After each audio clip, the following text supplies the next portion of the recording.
اللہ تبارک و تعالیٰ نے اسلام کو جب کامیابیاں اور کامرانیاں عطا کیں اور نبی پاک صلی اللہ تعالیٰ علیہ وسلم کے دین کو اللہ نے غلبہ عطا کیا تو 9 ذی الحج میں حج فرض کیا گیا۔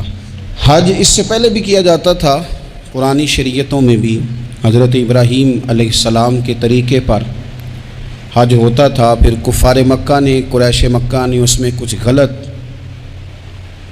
رسومات شامل کر دیں، کپڑے اتار کر معاذ اللہ کعبے کا طواف کرنا، قربانیوں کا گوشت خانہ کعبہ کی دیواروں سے ملنا اور بھی کئی بیہودہ رسومات اس پاکیزہ اور خوبصورت عمل کا حصہ بنا دی گئیں۔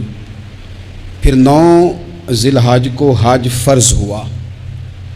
نبی پاک صلی اللہ تعالیٰ علیہ وسلم نے حضرت ابو بکر صدیق کو امیر حج بنا کے رخصت فرمایا۔ دیکھیں کہاں کہاں محبوب انہیں اپنا نائب بناتے ہیں۔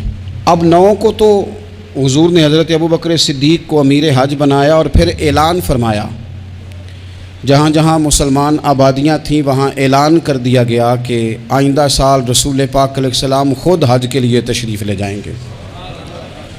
اب ایک بڑی تعداد مسلمانوں کی جمع ہونے لگی۔ ذی القعدہ کے آخری ایام میں ہزاروں کی تعداد میں لوگ مدینہ شریف میں جمع ہو گئے۔ ظہر کی نماز کی ادائیگی کے بعد سیرت نگار کہتے ہیں کہ 28 ذی القعدہ تھی، نبی پاک علیہ السلام ظہر پڑھ کے حج کے لیے نکلے، اور جہاں آج ذوالحلیفہ ہے، ابیار علی جس جگہ کو کہتے ہیں، میقات مدینہ بھی کہا جاتا ہے، وہاں اللہ کے محبوب نے پہلے رات گزاری۔ وہیں پہ نبی پاک صلی اللہ تعالیٰ علیہ وسلم نے احرام باندھا، حضور تشریف لے گئے۔ یہ حج قران تھا۔ نبی پاک صلی اللہ تعالیٰ علیہ وآلہ وسلم کے ساتھ اس طرح لوگ امڑ کے آئے، جہاں جہاں سے لوگ تھے مسلمان وہ سارے جمع ہوئے حضور کے ساتھ اللہ کی بارگاہ میں حاضر ہونے کے لیے۔ 1,40,000 صحابہ، یہ ایک ہی دفعہ صحابہ کا اتنا بڑا مجمع جمع ہوا ہے، ایک ہی دفعہ۔ اور حضور علیہ السلام کی خواہش تھی کہ یہ سارے لوگ وہاں پہنچیں۔ محبوب کریم علیہ السلام 4 ذی الحج کو حضور علیہ السلام نے طواف کیا، صفا مروہ کیا، احرام نہیں کھولا، قربانیاں ساتھ تھیں، چونکہ یہ حج قران تھا۔ اللہ کے رسول صلی اللہ تعالیٰ علیہ وآلہ وسلم نے پھر 8 ذی الحج کو ظہر کی نماز جا کے منی کے میدان میں ادا کی۔ 9 ذی الحج کو مسجد نمرہ کے پاس کوہ صبیر پر جب سورج کی کرنیں چمکیں، قربان جائیں کیا نظارہ ہوگا۔ لبیک لبیک کی صدا آ رہی ہے، دے کون رہے ہیں؟ مدینے والے محبوب صلی اللہ علیہ وسلم۔ حضور اس لشکر حسن کو لے کر، اس نور بھرے قافلے کو لے کے، یہ کون ہیں جو حضور کے ساتھ سارے نکلے ہیں؟ یہ کون ہیں سارے؟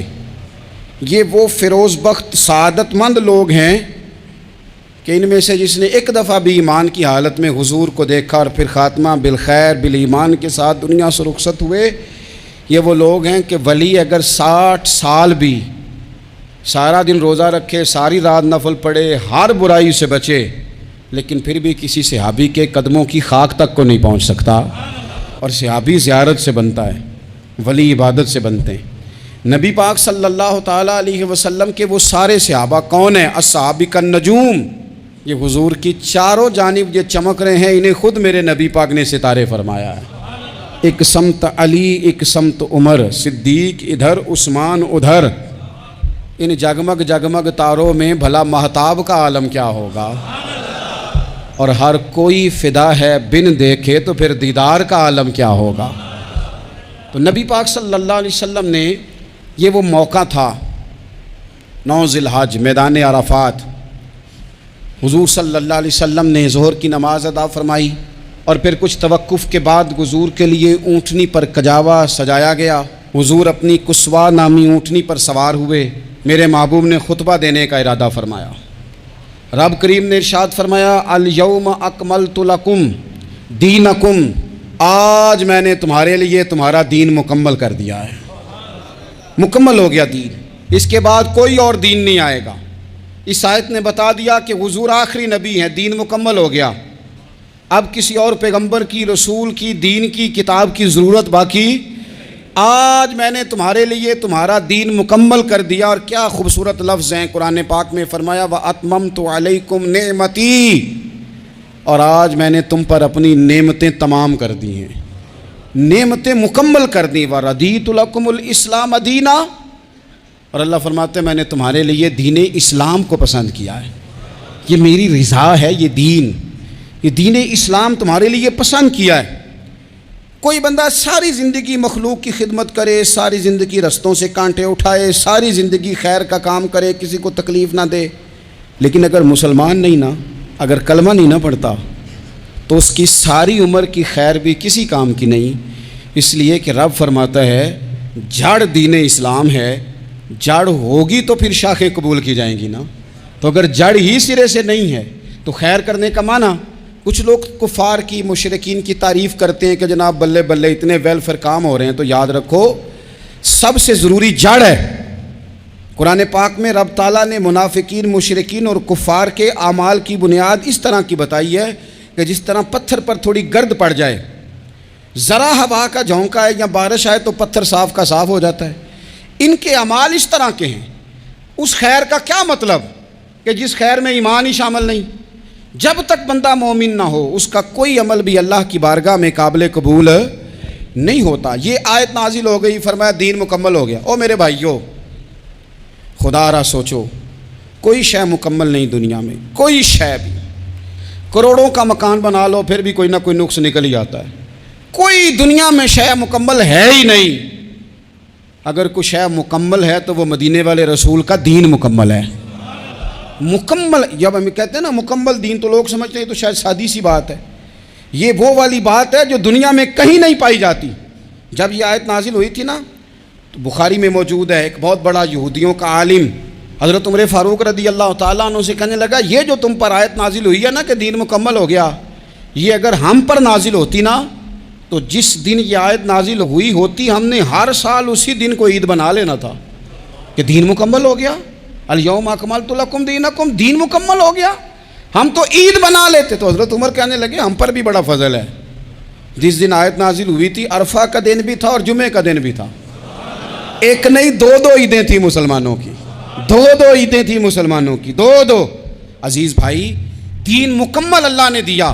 اور حضرت عبداللہ ابن عباس رضی اللہ تعالیٰ عنہ نے تو ایک مقام پہ اس کا ذکر بھی کر دیا. جب ان سے کسی یہودی نے کہا نا یہ آیت ہمیں ملتی تو ہم عید مناتے, تو فرمایا تم ایک مناتے نا, ہماری دو تھیں اس دن. جمعہ بھی تو مسلمانوں کی عید کا دن ہے نا. بہت سارے لوگ ہیں بیچارے جو کہتے ہیں اسلام میں عیدیں صرف دو ہیں, اور وہ بھی صرف پریشانی انہیں عید میلاد النبی والے دن ہوتی ہے, اس کے آگے پیچھے نہیں ہوتی.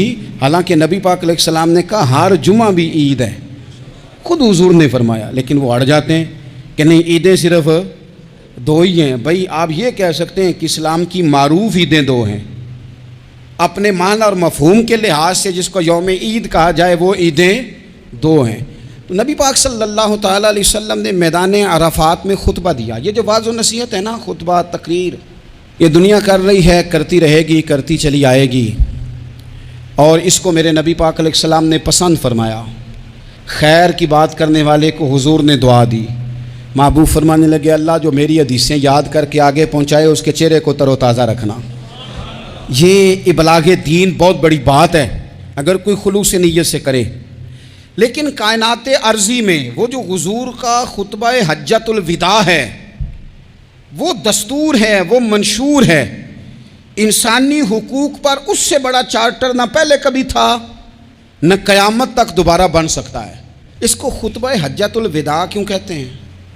ایک تو مطلب یہ کہ حضور نے یہی آخری آج کیا, اور دوسری بات یہ تھی کہ اس خطبے کے تھوڑے ہی عرصے بعد میرے نبی پاک نے وصال ظاہری فرمایا. اور اس خطبے کو رسول پاک صلی اللہ تعالیٰ علیہ وسلم نے شروع کہاں سے فرمایا؟ یہ خطبہ دیکھیں شروع کہاں سے ہو رہا ہے. انسان دنیا میں ملتا بھی ہے, جدا بھی ہوتا ہے. یہ جو جدائی کا وقت ہوتا ہے نا, جدائی کا, شاید بڑی سوچ سمجھ کے کہا تھا حضرت میاں صاحب نے, بڑی غور کر کے انہوں نے کہا تھا کہ دریا کنڈے روخ نہ لائیے, جو آوے روڑ جاوے. آپ میدان میں درخت لگاتے ہیں تو کبھی پھل گرتا ہے تو زمین پہ گرتا ہے, اٹھا لیتے ہیں. اگر دریا کے کنارے ہو تو وہ تو دریا میں گرے گا اور رڑ جائے گا, چلا گیا, بہہ گیا. فرمانے لگے دریا کنڈے روخ نہ لائیے، جو آوے رڑ جاوے تے پردیسی نال نہ یاری لائیے، او دا جدوں دل کرے ٹر جاوے وہ تو چلا جاتا ہے۔ یہ خطبہ شروع کہاں سے ہو رہا ہے؟ یعنی ابھی آغاز کلام ہے، بات آگے آئے گی، آغاز کلام ہے۔ میں کہہ چکا ہوں ولی شاید عبادت کر کے بنے، تقوی اختیار کر کے بنے، ولی اللہ کی حرام کردہ ہر شے سے اجتناب کر کے بنے، وہ جس میں شبہ ہے اس سے بھی بچے تو پھر ولی بنے۔ لیکن صحابی تو حضور کی زیارت سے بنتا ہے نا، نبی پاک کی زیارت سے بنتا ہے، اور صحابہ تو وہ صحابہ تھے جن کی ہر صبح عید ہوتی تھی، خدا کا قرب حاصل تھا، نبی کی دید ہوتی تھی۔ وہ تو اس طرح کا ماحول تھا کہ نبی پاک نے فرمایا حضرت ابو ہریرہ سے یہیں بیٹھے رہتے ہو، تھوڑا ذرا کبھی کوئی کام بھی کر لیا کرو، وقفے سے ملنے سے محبت بھی بڑھتی ہے۔ تو حضرت ابو ہریرہ اٹھے اور ستون کے پیچھے سے ہو کے واپس آ گئے، فرمایا آ گئے ہو؟ عرض کی حضور دل ہی نہیں لگتا تو جائیں کہاں؟ وہ جو حضور سے آ کے کہتے تھے نا یا رسول اللہ صلی اللہ علیہ وسلم، حضرت صوبان بن مالک، حضور نے فرمایا پریشان دکھائی دیتے ہو، کہا یا رسول اللہ ایک بات پریشان کرتی ہے۔ کہا وہ کیا؟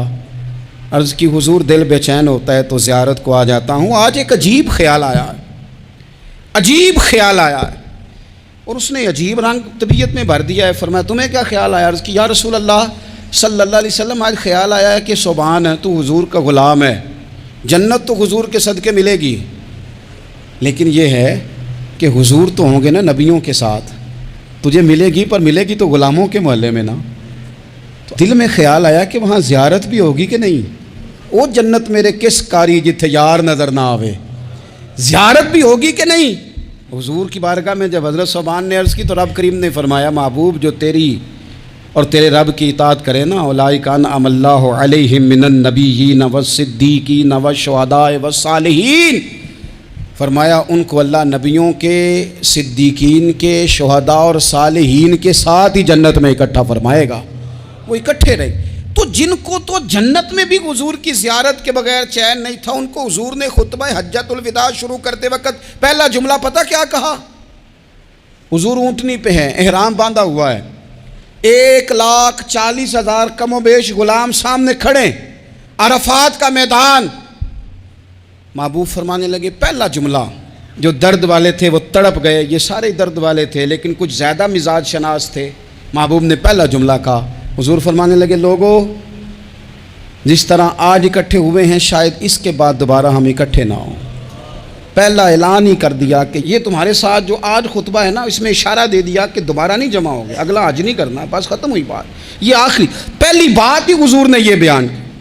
اب وہ اتنے دل نرم ہو گئے حضور کی بات سن کے، آنکھوں میں آنسو اس طرح آ گئے، طبیعت کا ملان اتنا بڑھ گیا کہ ہر ایک کا دل کشکول بن گیا، ہر طرف سے آہیں اور سسکیاں ہیں کہ حضور کے وہ جملے یوں صحابہ لے رہے تھے جب آپ سے کوئی کہہ دے کہ بھائی یہ وقت بس آخری ملاقات کا ہے، تو پھر انہوں نے وہ تو حضور کی ہر بات ہی توجہ سے سنتے تھے، پر یہاں جو انداز بن گیا وہ انوکھا بن گیا۔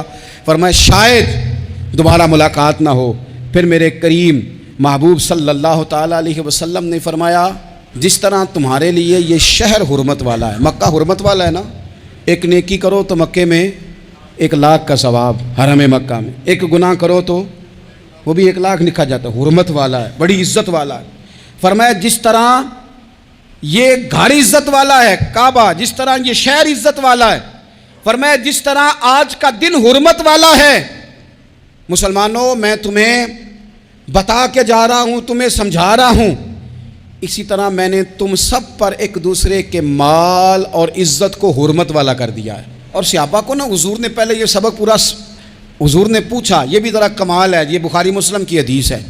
حضور نے صحابہ سے پوچھا 9 ذی الحج ہے، جمعے کا دن ہے، ذی الحج کا مہینہ ہے، سب کو پتہ ہے، لیکن نا آپ جمعہ پڑھنے ہیں تو میں آپ سے کہوں کہ آج کون سا دن ہے تو آپ کہیں گے جناب جمعہ ہے، عجیب آدمی ہے جمعہ پڑھا رہے ہو، لیکن جو صحابہ کا انداز ہے وہ اور ہے۔ حضور نے پوچھا آج یہ کون سا مہینہ ہے؟ یہ ادب ہے، یہ مقام ہے، یہ وہ مقام ہے جہاں بہت سارے صرف عقل والے بندے جو ہوتے ہیں نا وہ بیچارے گرتے پھڑتے ہیں، کہتے ہیں جی بات آتی ہو تو بتانی چاہیے، یہ کیا بات ہوئی جی، بندہ بولے ہی نا، یہ کیا لیکن کچھ لوگ ایسے ہیں جن کا دھارا ادب کچھ اور ہوتا ہے، انہیں ڈھیروں باتیں بھی آتی ہوں تو ہر جگہ بات کرنے کی نہیں ہوتی، سب جگہ کہانیاں سنانے کی نہیں ہوتی۔ حضور نے فرمایا کون سا مہینہ ہے؟ قربان جائیں، بھیا کو زبان ہو کے کہنے لگے واللہ و رسولہ عالم، اللہ جانے اللہ کا رسول جانے، سانو تے قید سجن دا گہنا ہے، او جنج رکھے اساں اونج رہنا ہے، ہمیں کیا پتا؟ پوچھا کسی نے، لکھا ہے صوفیاء نے، کسی نے پوچھا اوے تمہیں پتہ نہیں، کہنے لگے چپ کر، ہمیں کیا پتا کون سا مہینہ ہے؟ تو حضور نے فرمایا آج تاریخ کون سی ہے؟ بھائی صاحب کو پتا تھا نا 9 ذی الحج کو یہ حج ہوتا ہے، کون سی تاریخ ہے؟ کہا واللہ و رسولہ عالم، اللہ جانے اللہ کا رسول جانے، قربان جائیں۔ حضور نے پوچھا دن کون سا ہے؟ سب کو پتہ ہے جمعہ ہے، کہنے لگے واللہ و رسولہ عالم، اللہ جانے اور اللہ کا۔ وہ صحابہ بتا کیوں نہیں رہے؟ تو اہل محبت کہتے ہیں صحابہ کا جواب یہ تھا ہمیں کوئی مہینوں سے غرض ہے، ہمیں کوئی دن سے غرض ہے، ہمیں کوئی تاریخ سے غرض ہے؟ حاجیو آؤ شہنشاہ کا روضہ دیکھو، کعبہ تو دیکھ چکے، کعبے کا بھی کعبہ دیکھو، ہمیں تو محبوب سے غرض ہے۔ مہینہ تھا ذی الحج کا، اگر حضور کہہ دیتے ذی الحج نہیں ذی قعد ہے تو ہم نے ذی قعد ہی بنا لینا تھا۔ تاریخ تھی 9، اگر حضور فرما دیتے 11 ہے تو ہم نے 11 ہی بنا لینی تھی۔ دن تھا جمعے کا، اگر حضور کہتے پیر ہے تو ہمیں کیا لگے؟ ہمیں تو محبوب کی رضا چاہیے۔ آپ دیکھیں نا، ایک صحابی کے ہاتھ ذرا لمبے تھے تو حضور نے فرمایا یا ذوالیدین، او لمبے ہاتھوں والے۔ ان سے کوئی پوچھتا نام کیا ہے تو کہتے میرا نام ہے 2 ہاتھوں والا۔ او بھائی میرے بھی 2 ہیں، تم کیوں 2 ہاتھوں والا؟ کہنے لگے یہ نہیں مجھے پتا، مجھے نبی پاک نے کہا 2 ہاتھوں والا، تو ٹھیک ہو گئی جو حضور نے نام رکھ دیا۔ تو حضور سید عالم نے پوچھا، پھر حضور نے حرمت یاد کرائی، فرمایا یاد رکھو یہ دن بھی بڑی عزت والا ہے، جمعے کا ہے، یہ مہینہ بھی بڑی حرمت والا ہے، ذی الحج کا ہے، یہ تاریخ بھی بڑی حرمت والی ہے، لیکن فرمایا جس طرح اس دن کی، اس شہر کی، اس مہینے کی تم نے عزت کرنی ہے، اسی طرح ایک دوسرے کے مال کا، ایک دوسرے کی عزت کا تم نے پاس کرنا۔ مسلمان بھائیوں، خدا را یہ حضور کہہ رہے ہیں یار، نبی پاک نے کعبہ کے سامنے کھڑے ہو کے فرمایا بیت اللہ تیری بڑی شان ہے، تیرا بڑا مرتبہ ہے، لیکن فرمایا میرے مومن کی عزت رب کی نظر میں کعبے سے بھی زیادہ ہے۔ ہم کیسے بیٹھ کے یار، ہم کیسے جرأت کرتے ہیں کسی کی پگڑی کھولنے کی کونے میں بیٹھ کے؟ ہم اپنے گھر بیٹھ کے کسی پر تبصرہ کر گئے، کسی بندہ مومن کی عزت اچھال گئے، بالکل پتہ نہیں تھا بات کا اور ہم نے کہانی بنا دی پوری کی پوری، داستان سرائی کر گئے۔ صبح سے شام تک ہماری گپ شپ کا عنوان کیا ہے؟ کسی نہ کسی کا شکوہ، کسی نہ کسی کی شکایت، یہ ہماری گپ شپ ہے۔ خدا را حضور نے تو خطبہ حجۃ الوداع میں پہلا سبق یہ دیا تھا کہ میرے جانے کے بعد ایک دوسرے کی عزت کرنا، اور اسی خطبے میں ایک جگہ پہ فرمایا یہ نہ ہو کہ میرے جانے کے بعد تم ایک دوسرے کی گردنیں مارنے لگ جاؤ، ایک دوسرے کی عزتوں کا خیال کرنا، پاس کرنا۔ مسلمانوں، میرے عزیز بھائیوں، بزرگوں، عزتوں کا دفاع شروع کریں۔ تھوڑی دیر کے لیے اپنی زبان لوگوں کے اوپر تبصرہ کرنے سے کنٹرول میں لائیں۔ کچھ چیزیں ایسی، میں مختلف شہروں میں جاتا ہوں، جس شہر میں گئے وہاں لوگوں نے یہ کہا جناب یہاں جو مولانا ہے نا، بعض لوگ یہ باتیں بڑی چسکے لے کے سنتے ہیں، یہاں جو مولانا ہے نا وہ کچھ نہیں کرتے، آپ بڑے اچھے ہیں، یہاں جو پیر صاحب ہیں وہ بڑے گڑبڑ ہیں، آپ بڑے اچھے ہیں۔ تو میں ان سے کہتا ہوں کہ میں اس لیے اچھا ہوں کہ میں تھوڑی دیر کے لیے آیا ہوں، میں نے چلے جانا ہے۔ اور دوسری بات یہ کہ مجھے آپ جتنا مرضی اچھا کہہ لیں، میں نے رخصت ہو جانا ہے 2-3 گھنٹوں کے بعد۔ یہاں جس آدمی کا آپ شکوہ کر رہے ہیں نا، آپ اس کو جنازے کے لیے خبر کریں نہ کریں، اسے پتہ چل گیا نا محلے میں جنازہ ہو گیا، تو اسے کوئی کام بھی ہوا تو اس نے کہنا یار نہیں محلے میں فوتگی ہوگی، میں نے جنازہ پڑھانا ہے، اس نے جانا نہیں۔ تو کمزوریاں تو سب جگہ ہوتی ہیں، لیکن ان کمزوریوں کی وجہ سے آپس میں بغض پیدا کر لیا جائے گا، اور پھر کمال بات ہے نا کہ اپنی ساری کمزوریوں سمیت اپنے آپ سے پیار ہے، اپنے آپ سے محبت ہے، اور دوسرے کی ایک کا پتہ چل جائے تو ہمیں گھن آنے لگ جاتی۔ تو حضور نے خطبہ حجۃ الوداع کے موقع پر یہ بات ارشاد فرمائی۔ دوسرا حضور نے فرمایا لوگوں یاد رکھنا، یہ خطبہ حجۃ الوداع میں نبی پاک نے فرمایا، یہ حضور خطبہ دے رہے ہیں، اور اس وقت دے رہے ہیں جب حضور صحابہ کو بتا چکے ہیں کہ یہ آخری ملاقات ہے، جو دور دراز سے آئے ہیں ان کو بتایا ہے کہ یہ میری تمہاری جو مجلس ہے، جو محفل ہے، جو تم سے بات ہو رہی ہے، یہ آخری ہے۔ محبوب فرمانے لگے لوگوں یاد رکھنا قیامت قائم ہوگی۔ ان جملوں کا حسن ملاحظہ کر لیں، فرمایا قیامت قائم ہوگی تم اپنے رب سے ملاقات کرو گے، اور فرمایا تمہارا رب تم سے تمہارے اعمال کے بارے میں پوچھے گا۔ یہ خطبہ حجۃ الوداع میں کریم نے فرمایا، صبح تم اٹھے، کیا عمل کیا، اللہ پوچھے گا۔ کسی سے ملاقات ہوئی، طرز کیا تھی، سوچ کیا تھی، اللہ پوچھے گا۔ لین دین میں کیا معاملات تھے، تمہارے اعمال کے، اللہ سے ملاقات ہوگی، وہ کھڑا کر کے پوچھے گا۔ اور حدیث میں کئی جگہ پہ حضور نے فرمایا وہ تم سے سوال کرے گا، تمہیں جواب دینا ہے۔ میرے عزیز بھائیوں، تیار رہنا چاہیے، تیار۔ ہم نا منت کرتے ہیں آخری دن ہو نا، تنخواہ دار لوگ کہتے ہیں یار یہ آخری ایام چل رہے ہیں، کوئی خرچہ نہ بتاؤ، اس لیے کہ حساب کے متھے لگنا ہے۔ آخری دنوں میں، بجٹ کے دنوں میں لوگ پریشان ہوتے ہیں کہ حساب دینا ہے۔ جب رب سے ملاقات کریں گے اور وہ حساب مانگے گا، کتنا مشکل کام ہے۔ اور ایک مقام پہ حضور نے فرمایا جس سے اللہ نے حساب مانگا وہ تو الجھ گیا، دعا کرو وہ حساب مانگے ہی نہ، بے حساب ہی بخشش فرما دے۔ نبی پاک صلی اللہ تعالیٰ علیہ وآلہ وسلم نے ارشاد فرمایا اسی خطبہ حجۃ الوداع میں، حضور فرمانے لگے سن لو، میں نے تم تک اللہ تعالیٰ کا پیغام پہنچا دیا ہے۔ اب جس شخص کے پاس امانت رکھی ہو اس پر لازم ہے کہ وہ امانت اس تک پہنچا دے جو اس کا مالک ہے۔ ہم بہت سارے لوگ ایسے ہوتے ہیں، ہمارے پاس امانتیں ہوتی ہیں، کچھ بھی نہ ہو تو کچھ لوگوں کے راز کی امانت ہوتی ہے، کچھ بھی نہ ہو تو کچھ لوگوں کی باتیں ہم تک پہنچ جاتی ہیں، وہ راز ہوتا ہے، وہ امانت ہوتی ہے۔ مجلس کی گفتگو بھی امانت ہے، لیکن ہم امانتوں کا خیال نہیں کرتے، خیانت ہو جاتی ہے۔ بہت محتاط ہو کر اپنی زندگی میں امانتوں کا خیال کیا جائے۔ یا ایھا الذین آمنوا لا تخونوا اللہ والرسول وتخونوا اماناتکم وانتم تعلمون۔ اللہ فرماتے ہیں ایمان والو، نہ رب سے خیانت کرنا، نہ رب کے رسول سے خیانت کرنا، نہ آپس میں ایک دوسرے سے خیانت کرنا، جانتے بوجھتے ہوئے یہ کام نہ کرنا۔ وانتم تعلمون، جانتے ہو، تمہیں پتہ ہے۔ کبھی بھی بددیانتی کا مظاہرہ نہ کریں اپنی زندگی میں، کبھی بھی۔ اور یہ بھی یاد رکھ لیں، بچوں کو کیا پتا کہ ہمارا ابا حلال لا رہا ہے کہ حرام لا رہا ہے، آپ لا رہے ہیں نا، تو وہ تو بیچارے بھولے پن میں کھا رہے ہیں، تو حساب آپ نے دینا ہے۔ جنہ لی تو پاپ کمائے ہن کتھے نہیں ہو تیرے کر دے، بلا نا۔ تو بچوں کا تو یہ معاملہ ہے بھائی، اللہ ماشاءاللہ کہ وہ وقت پہ ہی، شادی کے 10-15 دن کے بعد ہی ان کو پیغام مل جاتا ہے کہ اگر ہمارا علیحدہ گھر ہو تو میں مرضی سے سجاؤں، تو میں مرضی سے سواروں، تو میرا کوئی مطلب اپنا سلسلہ ہو، تو بڑے ٹائم پہ ساری باتیں شروع ہو جاتی ہیں، وہ تو معاملہ ہی بالکل اور ہے۔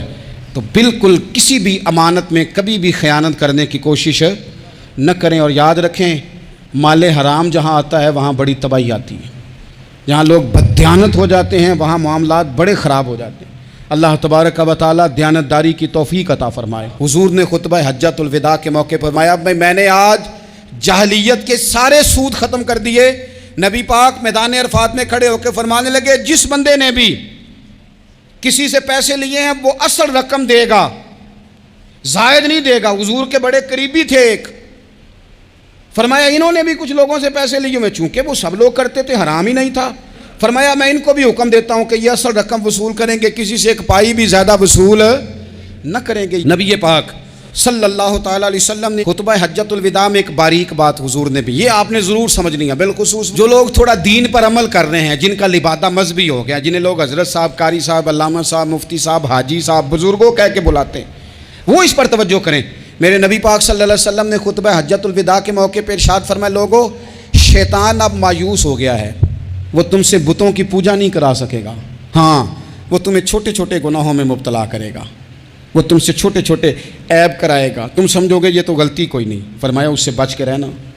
اب وہ مایوس ہو گیا، بتوں کی پوجا نہیں کرا سکتا، تمہیں اپنی پوجا نہیں کرا سکتا، لیکن چھوٹی چھوٹی غلطیاں، ایک مقام پہ فرمایا نا چھوٹا گناہ ہونا تو مومن اسے پہاڑ سمجھتا ہے، اتنا بڑا ہو گیا، اور منافق کہتا ہے یہ تو کچھ بھی نہیں۔ تو اپنی زندگی کے اندر چھوٹی چھوٹی کوتاہیاں، حضرت سعدی فرمایا کرتے تھے سیلاب اچانک نہیں آتے، پہلے چھوٹا سا سوراخ ہوتا ہے دریا کے کنارے میں، اسے بند نہ کیا جائے پھر بڑا ہو جاتا ہے، پھر وہ ٹائم آتا ہے کہ بند ٹوٹ جاتا ہے، بستیاں ڈوب جاتی ہیں۔ پہلے چھوٹا گناہ انسان کرتا ہے، چھوٹا، پھر اس سے آگے بڑھتا جاتا ہے اور بڑی بڑی غلطیاں ہوتی ہیں۔ اللہ تبارک و تعالی ہمیں رائی کے دانے کے برابر بھی غلطی کرنے سے محفوظ فرمائے۔ نبی پاک صلی اللہ تعالیٰ علیہ وسلم نے اسی موقع پر ارشاد فرمایا لوگو اللہ سے ڈرتے رہنا، اور میں تمہیں عورتوں کے ساتھ بھلائی کی وصیت کرتا ہوں۔ فرمایا رب نے تمہیں اختیار دیا ہے، عورتیں تمہارے سپرد کی ہیں، ان سے اچھا سلوک کرنا۔ فرمایا اگر کبھی کوئی ان پر تمہیں سختی کرنی بھی پڑے تو اتنی کرنا جتنی ان کی غلطی ہو، ان سے درگزر کرنا، ان سے پیار کرنا۔ اسلام نے خاتون کو باقاعدہ حقوق دیے، باقاعدہ. صحیح بخاری میں حدیث ہے. یہ جو نوجوان ہیں، مطالعہ کرنے والے، پڑھنے سننے سمجھنے والے، یاد رکھا کریں ان چیزوں کو. حضرت بریرہ رضی اللہ تعالیٰ عنہ حضرت عائشہ صدیقہ کی کنیزہ ہیں. حضرت مغیث رضی اللہ تعالیٰ عنہ ایک صحابی ہیں، ان کی وہ اہلیہ ہیں، وہ اپنے خامد سے علیحدگی چاہتی تھی. ان کے خامد بڑی محبت کرتے تھے، علیحدہ ہونا نہیں چاہتے تھے، خاتون رہنا نہیں چاہتی تھی. انہوں نے بڑی سفارشیں کرائیں کہ میرا خامد، میری بیوی مجھ سے صلح کر لے. حالانکہ وہ خاتون کنیز ہیں، خادمہ ہیں، کوئی بڑے قبیلے سے بظاہر تعلق نہیں. بالآخر انہوں نے گزارش کی، سیدہ عائشہ صدیقہ رضی اللہ تعالیٰ عنہ سے کہا، کچھ اور ذرائع اختیار کیے. حضرت مغیث نے رضی اللہ تعالیٰ عنہ، ان کے شوہر نے، کہ نبی پاک علیہ السلام کی خدمت میں عرض کریں، حضور میری سفارش کریں کہ یہ مجھ سے صلح کر لیں. تو نبی پاک علیہ السلام نے حضرت بریرہ رضی اللہ تعالیٰ عنہ جو کنیزہ ہیں، خادمہ ہیں، ان کو بلا کے کہا، تمہارا خامد صلح کرنا چاہتا ہے. یہاں برادری کا بڑا کے کہتا ہے، پتر وہ میری بھی نہیں تو گل رکھنی، وہ میرے ککھاں دا بھی نہیں. وہ کیا کہہ رہے ہیں آپ؟ اللہ نے اسے حق دیا ہے، اور جسے حق اللہ دے، اس کا رسول دے، اس سے کون ہوتا ہے کوئی حق چھیننے والا؟ نبی پاک صلی اللہ علیہ وسلم نے حضرت بریرہ سے کہا، تمہارا خامد صلح کرنا چاہتا ہے اور وہ روتا ہے تمہارے لیے، اور اس نے بڑی سفارشیں کی ہیں، تم اس سے صلح کر لو. حضرت بریرہ رضی اللہ تعالیٰ عنہ عرض کرنے لگی، یا رسول اللہ صلی اللہ علیہ وسلم، آپ جو حکم کریں میں حاضر ہوں. ایک بات پوچھ سکتی ہوں؟ ایک گزارش کر لوں؟ ایک صرف حضور میرا بولیا چولیا معاف کری، ایک بات کر لوں؟ تو کہا کرو. عرض کی، یا رسول اللہ یہ آپ کا حکم ہے یا مشورہ ہے؟ یہ محبوب کی بات ہے، محبوب کی. کوئی بزرگ کیوں جبر کرتا ہے کسی پہ؟ کوئی حضرت شیخ کیوں کہتے ہیں زبردستی عورت کو کہ تو جا؟ نبی پاک صلی اللہ علیہ وسلم نے فرمایا صلح کر لے. یا رسول اللہ ایک بات عرض کروں؟ کرو. حضور حکم ہے کہ مشورہ ہے؟ تو نبی پاک نے فرمایا نہیں، مشورہ ہے. تم عاقلہ ہو، بالغہ ہو، اسلام تمہیں با اختیار کرتا ہے، چاہو تو رہو، چاہو تو خلا لے لو. عرض کرنے لگی، حضور اگر مشورہ ہے تو پھر میں مغیث سے صلح نہیں کرنا چاہتی. میرے محبوب نے فرمایا تو جس حال میں راضی ہے میں بھی راضی ہوں. ٹھیک ہو گئی بات، ختم ہو گئی. حضور نے کوئی زور نہیں. اتنے اسلام حقوق دیتا ہے عورت کو، کسی کو اجازت نہیں کہ وہ جبر کرے، وہ ظلم کرے. میں آ گیا ہوں صلح نہیں کرنی، بھئی تو کیوں آیا ہے؟ تو نے وقت گزارنا ہے، جانے وہ خامد کس طرح کا ہو. تو نبی پاک صلی اللہ علیہ وسلم نے خطبہ حجۃ الوداع کے موقع پر فرمایا، عورتوں کے ساتھ اچھا سلوک کرنا. اللہ تبارک و تعالی جو حج پڑھا جا رہا ہے اس کے صدقے پوری امت پر اپنا فضل فرمائے.